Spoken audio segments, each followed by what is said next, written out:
Well, all right! Welcome back to As It Should Be. Paul Bertolino here in the world famous As It Should Be studios. It's Paul. I can confirm that's him. It is him. Yeah. Yeah. You can't call me a liar. Anyway, Crystal Durant. Hi. Tommy Von Voigt. Him. World famous As It Should Be studios. I'm doing this, yeah.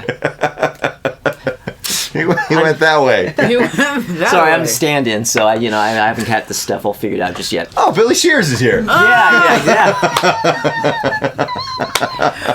All right. Well, today we're going to be doing an album review. Holy shears. Album review. Yeah, we're going to be reviewing the wildly obscure Boy, howdy. 1979 album by a band called Aviary. Their one and only album. Well, they have a couple of later releases, like reunion-ish. Each thing is, yeah. A lot of that sounded like material maybe they recorded and never got released, so then they put it out. Well, one of those later releases is their early demos, and Right. one of them is actually a new album. Oh, okay. Yeah. I've never listened to that stuff. I just know this album. But, yeah, Crystal, when she listened to this album for the review, she went and listened to that stuff too. But anyway, so what we're going to do is we're going to start with Crystal, and then go over to Tommy, and I'm going to go last because I chose the record. Yeah. And so, Crystal, let us know. What's the Okay, word? Aviary, right. Oh, can I have the album, please? Tell us about it. Buy your own. Tell us about aviation, Crystal. All right, Aviation. aviations. Okay. Across the nation. So now I want you to look at this. Look at this album cover. Okay, do you see that? Now, what do you think that this sounds like? Van Halen. Van Halen, Foreigner trying to be Van Halen. Yeah. Right? Along those lines, right? It looks like. Oh, yeah. Look at that cover. You could pass this in a record store and you'll pass it right by because it looks like it's Foreigner trying to be Van Halen. Yeah. It's a That's bunch of- immediately what I thought when you posted that up on the... You're Yeah. you're like, oh, that's what we're doing. Oh, shit. okay. Some sub Foreigner Van Halen. Yeah, band. like what Yeah. is this? That's what it sounds like. Yeah. Now, if I had prepared, I would have had you take the vinyl out of this jacket and I just would have thrown it and say, "You're wrong! It sounds nothing like what it looks like." You know what it sounds like? The polar opposite of what it looks like. In some ways. Well, I think in almost every way. Yeah. Because they are not dressed for what this sounds They're like. not dressed for what they're putting down. No, Not at all. not quite. So, Aviary is, to me, what I wrote down. It's a kooky melange of Sparks, Queen, Yes, The Darkness, Peter Gabriel Genesis, Supertramp, and Phantom of the Paradise. Right? I mean, you're not wrong. It, like... Amongst other things. Yeah, Yeah, so I was listening to it on the train, trying to prevent myself from killing people. And immediately, like right out of the gate, diddly doodly diddly doodly doodly, and I'm like, what the fuck is this? And I'm looking at the cover and I'm like, what happened? What happened? Apple Music, you screwed up and put some weird prog rock band I've never heard of on here? What is this? So, I'm not adverse to that. We know that. Like, I'm good with diddly diddly. So I was like, wow, Paul, what the fuck? What are you throwing at us? What the is fuck this? Is shit?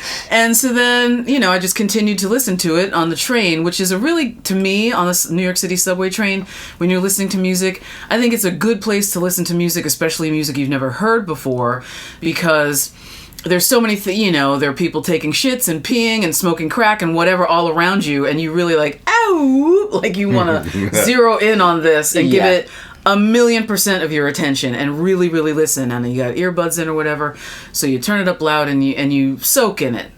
And I was like finding myself smiling and like, oh, what's going on? Wait a minute, huh? And going back and listening, and I was vexed. I was really vexed that first go around, and that was an entire train ride. Like, I actually stayed on the train. Where were you going to fucking Coney Island? No. I got to the end, and then I was on the L, and I was heading back to where I'm staying.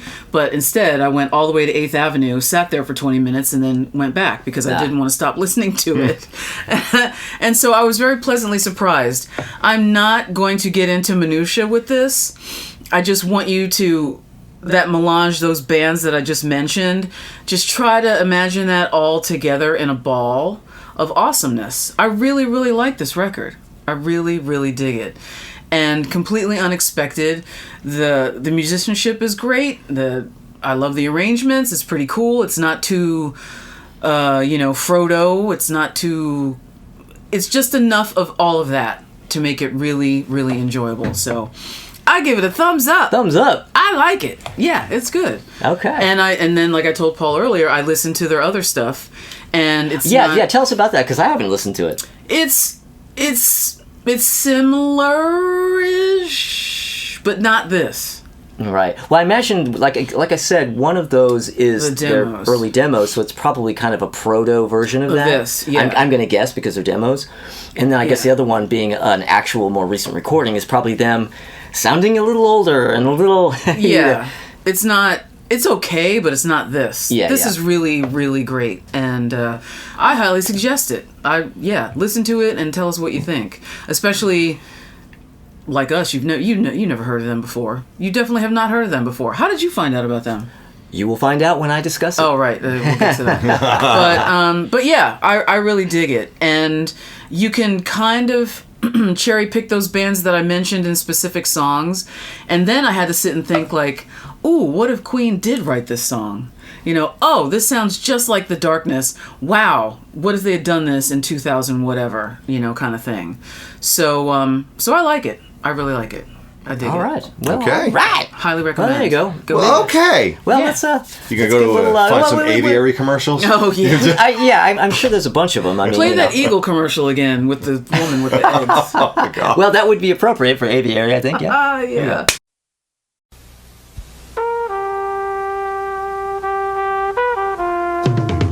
That's life. That's what people say. Step into the Sanyo world of audio spec. Car stereo with real audio component features. Like ultra-sensitive tuners, Dolby, and high-power bi-amp disco sound. It's miles ahead of ordinary car stereo. That music. That's life. Sanyo.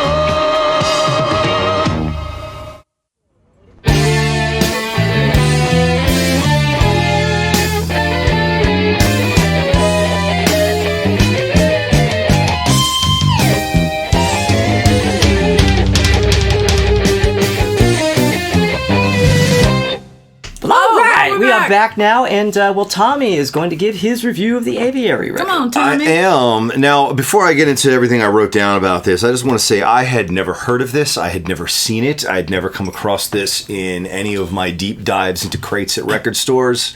Never. I have no concept that this existed in any capacity until Paul said, I chose the record we're going to review for my turn. And he popped that album cover on there. I was like, what's that? And I looked at the cover and I was like, okay, it was from 1979. These guys look like that. I didn't think it was going to be Foreigner like a Foreigner knockoff trying to be Van Halen knockoff. I just was like, they got a little bit of a Van Halen vibe. It's 1979. They're going to be like some kind of Sunset Strip rock band that just never happened. Yeah. Well, it also kind of looks like they could be Player or something like that. Something like that. Or maybe they Yeah. could have been Michael Desbarnes' backup band or some shit. Yeah, You know what I mean? Yeah. Exactly. So I had no idea what to expect going into this, and I did not even bother trying to read up on it, which is just as well because you wouldn't have found shit anyway. You don't really find anything. Yeah. Because after I did get it, give it a couple listens, I did try reading up and see if I could find anything about them, and you can't find basically They don't even have anything. a fucking Wikipedia page. No, like you can basically find some people on like the Steve Hoffman audiophile forums. Like, have you guys ever heard of this band Aviary? And it's got like no replies for like 9 years. Like it's that 9 kind of shit years. is what you find when you It's look not this a up. hot topic on Reddit No. either. Yeah. So I went into this absolutely blind, totally cold. I wouldn't say with no expectations. The cover does actually give you some expectation, but That isn't met. but I hit play, and before I get into reading anything that I had to say about this, I just want to say I loved this album from the first friggin' note. This album is awesome. This is a fantastic album. It's Wow. stunning Okay, music. I thought, man. Well, okay. Let me cut in just to say, I thought this could go either way. I thought this is. I'm choosing this one because I wanted to choose something that was like one of the really obscure albums that I have mentioned on our videos in the past that nobody knew, but something that had a shot at being something that at least one, if not both of you, would like. And I thought, Tommy is going to fucking love this, or he is going to hate it. I couldn't see what you would hate about it. I but- love it. Okay. It is. It's And let me get into it. Right. So here's what I wrote about Aviary. What a surprise. I'd never heard of this album or this band in any capacity until Paul chose it for review. At times it sounds like Cheap Trick doing ELO. Shades of the 1979 New England debut album. I don't know if you're hip to that one. Which I don't have. Ooh, it's so good. Didn't I have Paul that on Stanley and vinyl. Gene Simmons produce that? Paul Stanley produced it. Paul Stanley, yeah. And then two of the guys went on to form Alcatraz with Grant Bonnet and Yngwie Malmsteen. But yeah, that's a good album. But yeah, this kind of reminds me of that at times. It's mixed with a little Queen flavor. It's like proggy art pop that is difficult to pin down but still catchy as hell. So then I just had something to say about each of the songs real quick. Soaring, I feel like there's early ELO vibes galore on this. Anthem for the USA. This song is so fucking cool, and I'm actually a little mad that I haven't been enjoying it for the last couple decades of my life. Oh my god, Anthem for the USA. Not only do I love this album, I deeply love this song. That's a good song. This song is so good. Good song, yeah. Puddles, this chorus is magic. As close as you can get. This is like Queen doing the Beatles, or maybe the Beatles doing Queen. I'm confused as shit and I don't even care. Mystic Sharon, we're 5 songs on and still not a skippable track. Feel the Heart, this has a bit of a disco ELO vibe to it, and I dig it. Yeah, that late, like, Last Train to London era. Like Discovery era. Yeah, Discovery, Yep. Average Boy, now we're in full-on prog pop territory.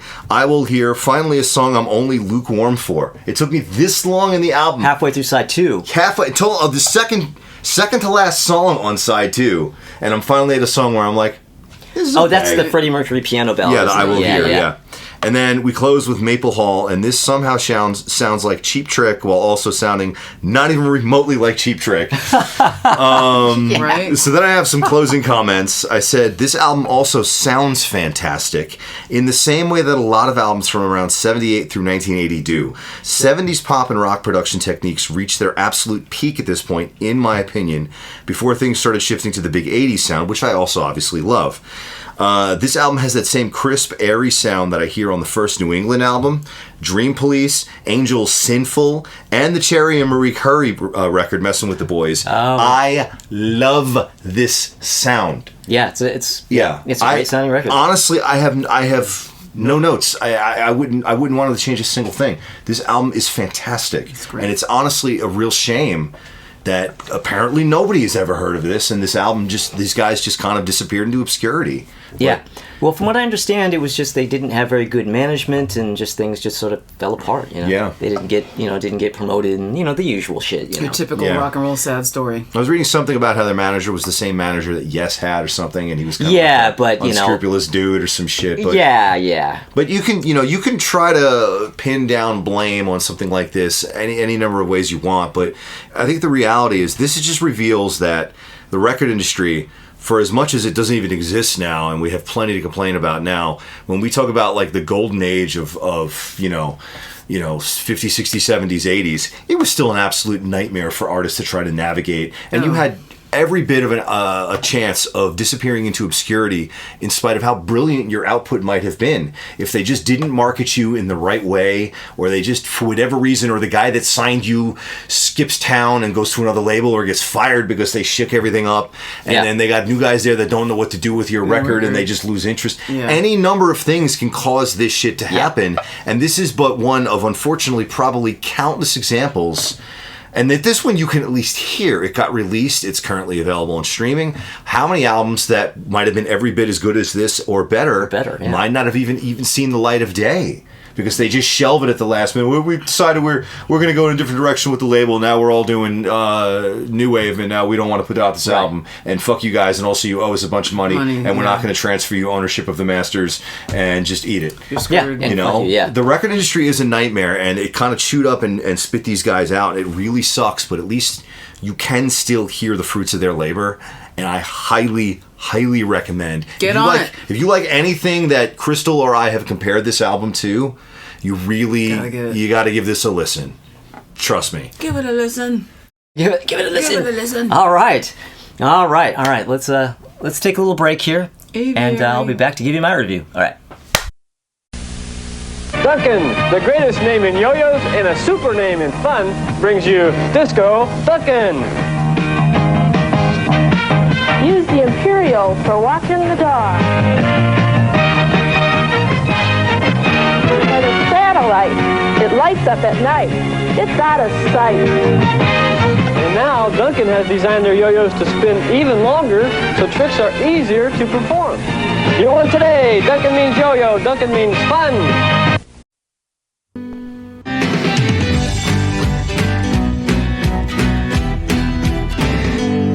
All right, it's my turn. Okay, Paul. What do I have to say Give about us this? your list. Rank the Aviary albums. What do I have to say about this stupid album? All right. Now, I mean, you know, you guys have already said a lot of things that I had planned to say because, well, just, you know, facts is facts, man. Late 70s symphonic prog pop band, Queen, ELO, Cheap Trick, Sparksish, art pop. Sweet's Love Is Like Oxygen would fit perfectly on this album. Yeah, I could actually see that working. Yeah, that would, you know what I mean?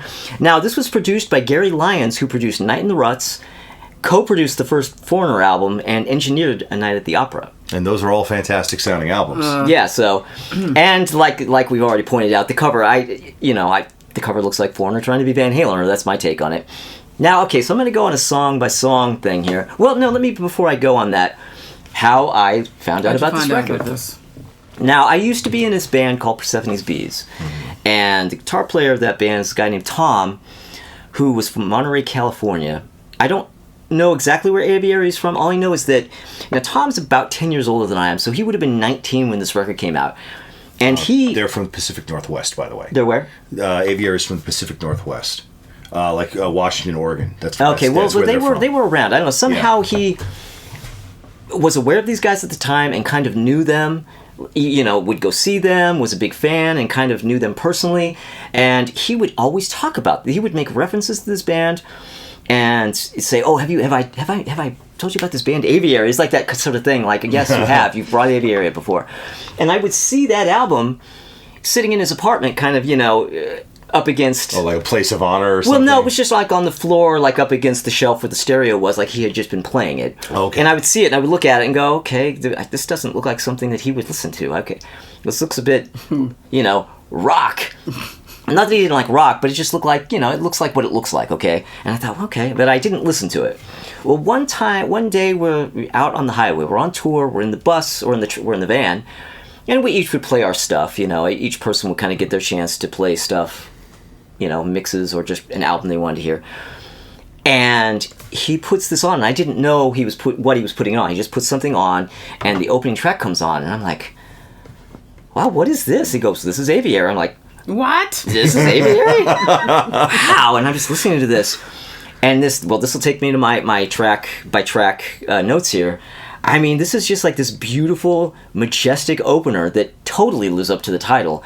There's the moment in the chorus, soaring above the clouds that are not... Yes. That note just like destroys me every fucking time. Not so high. Oh my... If the rest of the album sucked, that's moment, I'd be like, oh. You know? Yeah. Right. And that song, oh my god. Anyway, and then it fades off into like, there's just sort of this... Like, you know, like as if though the Kiss Destroyer album has just happened and you're hearing the ends of the destruction, and then just in your face is Anthem for the USA. Cheap Trick and ELO had a baby, straight up. Like a whole bunch of Cheap Trick, a whole bunch of ELO. and that milkshake is this fucking song. Yes. Possibly the most derivative track on the record, but if you're a big ELO fan, this will surely be your cup of tea. This one is a bit longer than it needs to be. I'd shorten the track, but put the shorter version of the breakdown ending somewhere in the middle. See, guys, what I found myself doing is listening to it and like rearranging it in my head, which I don't need to do. But you know what? It's a fucking great track as is. I mean, I was just looking for things to say. Puddles. One of the most art-rocky tracks on the album, total sparks, rooted in McCartney's most whimsical sensibilities. As close as you can get, Cheap Trick going for the McCartney Ram sound, or Emmett Rhodes goes slightly prog. Mystic Sharon, opening track on side 2, more Queen, more McCartney, more Sparks, more ELO. But again, it's this stew. It's this rock and roll stew, man. That melange. You could listen to it and think, oh, it just sounds like these things, but it also, I don't know, they find a way to just like make this interesting new, not new, but they just make their thing out of it. It's just it's endlessly fun and interesting, and just really well done. Feel the Heart. Heavy Styx vibe on this track with the Hammond organ. This one should have been a single in my opinion. Average Boy. Things Are Getting Very Angular. I like this song, but I think this sounds a bit too much like the other tracks on the record. Like this is one too many of this type of track. But it's still great. And then we have I Will Hear, which is basically the Freddie Mercury Delicate piano ballad, which this album wouldn't be complete without. And then we have the closing track, Maple Hall, Sparks meets 10cc, produced by Jeff Lynne. The most overtly art rock track on the album. And yeah, I mean that's my notes aren't really extensive, but I'm pleasantly surprised by you guys' reaction, because I thought, I didn't know how you were going to feel about it. I thought there was going to be a lot of maybe, well, it's okay. Well, yeah, but, the songs aren't that good, or yeah, but I really was yeah. There's no way that this is going to get a meh from anybody. No. I really Not wasn't a sure. chance. No. How it was going to go over. I'd be surprised to see, because clearly some of the people that watch this show are going to go out and then listen to this record. Yeah. And chime in with their comments. I'm very curious to see what the comments are. They're going to be, this. yeah, me too. Well, okay, so Jim. Yeah, you, Jim. I see you sitting right there watching. Hi, Jim. I don't know if you know this record or not, but if you don't, you have to listen to it. But you may know it. I mean, this is Jim. He probably has a signed copy of it. He probably has like one of their guitars in like his living room, whatever. But just in case, do listen to this record, because you will like this. Definitely. But yeah, I mean, I cut because there's something I was going to say and it has escaped me. Oh no. All right, so that's my review of the album, and well, who knew? Who knew? Thank you for this choice, Paul. Yes, it's really good. That brings me what I wanted to say. Shh. There were so many albums that I mentioned on past episodes, and I kind of touched on this at the beginning of the video, that weren't like the Arthur Verkai album or like the Mark Eric album. That these really obscure albums that I really love, that nobody's heard, and I have to describe these things. And I wanted to choose an album like that for my first choice for this. But I couldn't come up with anything, because I thought, Arthur Verkai's not going to work because you might like it. I really don't think Tommy's. I mean, I guess it doesn't matter. It doesn't have to be something that people are going to like. No. But I just thought that's just too out of left field. And Mark Eric, I don't want to do that one. And then just Soaring came into my head one day, and I went, the Aviary album. That is immediately, like the minute that song started playing in my head, I went, That is my fucking album for this, absolutely. And then I texted you guys within 5 minutes of that thought. Oh. That's when you guys got that text. I was like, boom. Okay. This is the album. Excellent. But anyway, yeah, so there you go. All right, well, let's get to a commercial here because then we got to get out. All right. Yes.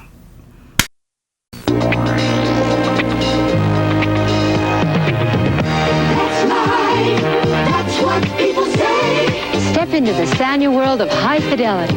Real audio components together in a matched stereo system for sound that's really sensational. Plenty of power plus exciting features like Dolby. It's fabulous. That's music. That's live.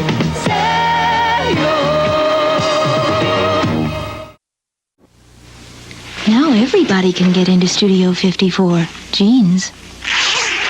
For women and for men. We're back on? Yes, we're back. We're back on. Okay, all right. Well, that's it for our Aviary 1979 review. Get on it.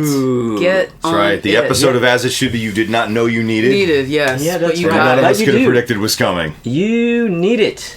Right? You didn't know Aviary, but you got Aviary, yeah. Yeah, you wanted the Aviary. You got it. Aviary. on Epic Records, if you want even further Cheap Trick Oh, yes. connections. But yeah, so anyway, Synchronicity. thanks for subscribing if you have, and if you haven't, maybe consider subscribing, and if you do, click the little bell for notifications, like and comment and all that kind of shit, because, algorithms. But come back next week when we are... What we gonna do? We are going... What you gonna do? Good. Do you want to get down? Could be any number What you of going to things. do? We are going to be doing a new type of video, a video the likes of which we have never done before. Ever. And I think it was either you or Melissa that came up with this. This was my idea. The other one was Melissa's idea. Okay, well, this is Yeah. Tommy's idea. We are going to be discussing our favorite fictional bands. Now, bands that maybe from cartoons, from TV shows, or whatever, or from movies, that are bands, many artists that you know and love, but they're really not bands. They're not existing bands. They've never been on tour. Maybe they only have one song. Maybe they literally don't exist and they're just a cartoon. Yeah, or just played by actors who don't play any instruments at all. Oh, Yeah. The only stipulation is there has to be at least one piece of recorded music that's attributed to this alleged artist or band that we can use to rank them. Yes. Yeah, there we go. All right. All right. Well, hopefully we'll see you then. Bye. Cut, because there's something I was going to say and it has escaped me. Gizmo. That's it. I hate this. I had something in the back of my mind that I wanted to say when I got to it, and then now that I've gotten to it... It's gone.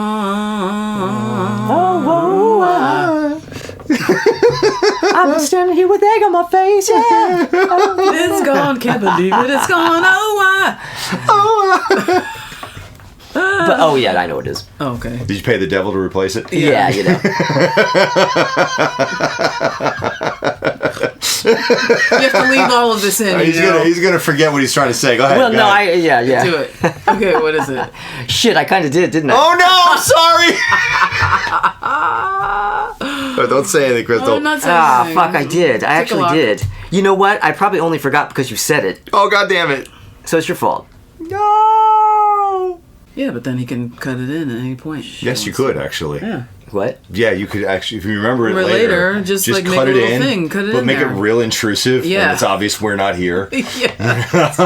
Those fucking assholes made me forget this. Now I'm gonna tell you. And I don't think it was even that important, but I wanted, but we need content in this fucking 15-minute episode. Well, this is good B-roll right here. Oh yeah, This is terrible B-roll. This is I me love sitting it. and thinking. E it's and F terrible roll. B-roll.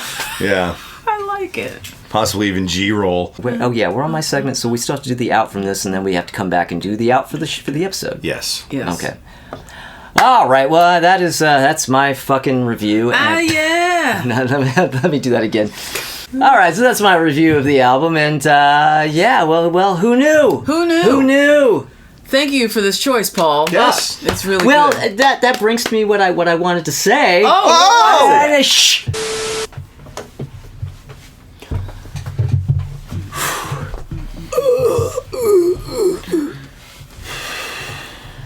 All right, got your notes in order? Hold on. Yeah. All right. All right, there we go. I got stuff to read from. I brought my notes with me. I brought my pencil. Give me an album to review, man. All right. Alrighty. Well, all right.